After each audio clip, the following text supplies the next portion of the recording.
Hello, and welcome to another episode of Surviving the Narcissist. This is your coach, Wanda. And this episode, we're going to talk about future faking. But before I get started on the topic, I want to tell you a little bit about myself. I'm a narcissistic abuse survivor, thriver, and now I'm an overcomer. And my mission is to help you survive narcissistic abuse, thrive, and eventually overcome it. I'm also a certified life coach, and my niche is addiction. Because a lot of times, if you're being abused, you'll self medicate. Narcissistic abuse is absolutely trauma. But I also specialize in narcissistic abuse because, in my particular instance, it came from my family. And a lot of times, because of the insidious nature, it's undercover, it's covert, people don't believe that your family would do such. So you need somebody that understands it. So when we talk about future faking is a form of lying and manipulation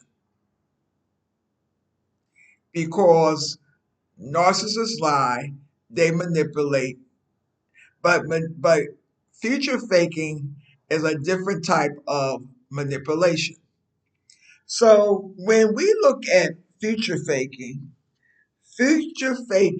is when you meet somebody and it's connected to love bombing because they might say uh, when they meet you and you start talking and getting to know each other.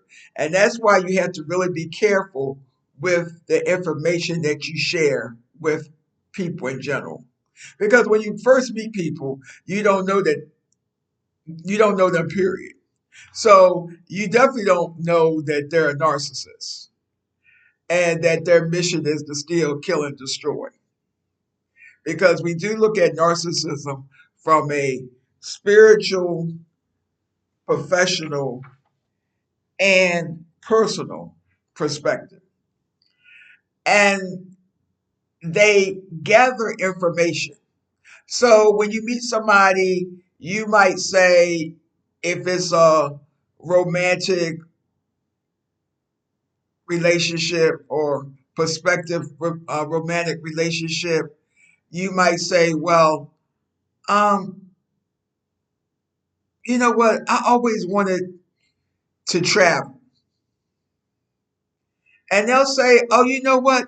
We can take a trip together. I love to travel too. Where you want to go? And so let's say if you say, I want to go to the Dominican Republic.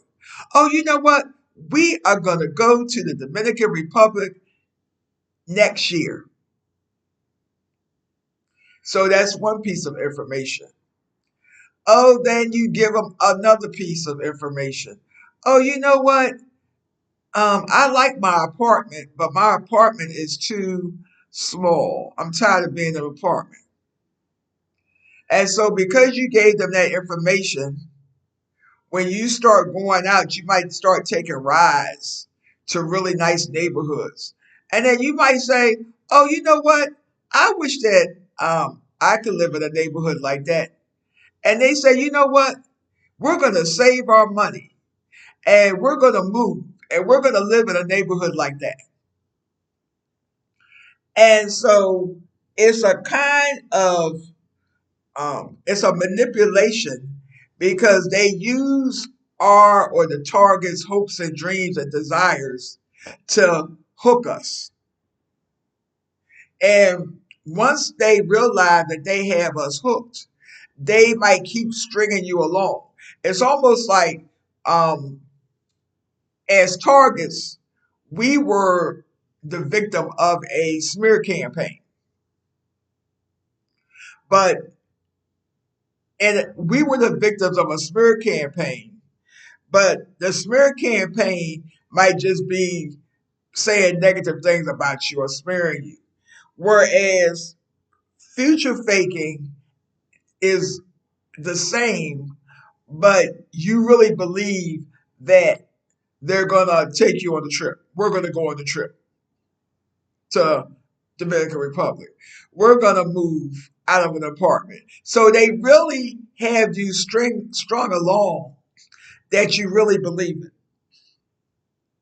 So what I want to do is give you a few tips to help you right now when you're in a relationship. And before I give you these tips, don't forget to like, subscribe, or share. Don't depend on someone else. So don't depend on someone else. If you want to travel, you plan the trip. You find a traveling group. If you want to move, you make plans to do it. Don't depend on them. And because manipulation starts off small, be mindful of small future fakes. So when I say small future fakes, let's say somebody said, well, when I get paid, we're going to go to a particular restaurant that they told you that they were going to take you to. So when the payday comes, they don't take you to the restaurant. Well, in addition to not taking you to the restaurant, if you question them or you say, well, I thought we were going to do this. Well, they might turn around and gaslight you and say, well, I know I said that I was going to take you to the restaurant, but my car needed something. I had an emergency. So, of course, you want to be sensitive and mindful that sometimes you do have an emergency. But if the emergency came up when you confronted them about them lying or not um, doing what they said they were going to do, that is an example of small future fake. And a small future fake will eventually become bigger future fakes. So, as I said, please like, subscribe, and share. And if you've had any experiences with future fakes, leave those comments. And also visit my website, www.visionofrecovery.com. I have free resources, and I also offer a free 15-minute consultation. Until next time, be blessed.